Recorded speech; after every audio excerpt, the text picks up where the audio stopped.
I can still remember my first day on the force. Salem PD was in this tiny building on the edge of town. It was old, crowded, and completely insufficient to handle the day-to-day operations.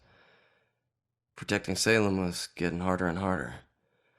Finally, the city decided to convert the old armory into our new headquarters. And when we finally moved in, I couldn't believe how big and modern the place was. Not bad for one of the first buildings in Salem. Plus, it just felt right. It used to be the city's first line of defense in a wild frontier, and now it had resumed its post once again, only this time in a modern world. The first week was a little chaotic as we settled in. One officer reported that someone had removed his gun from his locker. It took him 20 minutes to track it down, and when he did, he found it leaning against the wall in one of the unoccupied offices. Also, the late-night station operator reported a strange phone malfunction. Occasionally, when someone would call in to report a shooting, the recording would just stop. The call would cut out, and the voice of the panicked caller would just loop over and over again until the phone was unplugged. Soon it was pretty clear that these strange occurrences weren't just honest mistakes or faulty phone lines. One evening, the medical examiner came running down the hall in tears. She noticed that her scalpels and other tools had gone missing.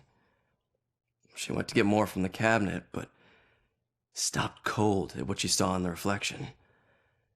A ghostly silhouette of a Civil War soldier was standing over one of the corpses. She spun around. It was gone. She barely noticed how cold the room had gotten before running off.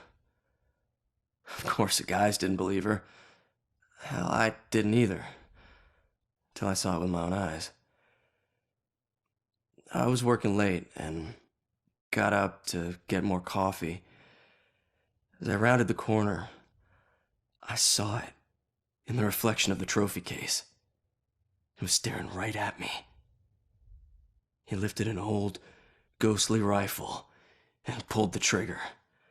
The trophy case fractured into a spider web of cracked glass, and I took off running. The captain didn't believe me and docked my next paycheck to replace the glass. I didn't care if people thought I was crazy. I know what I saw.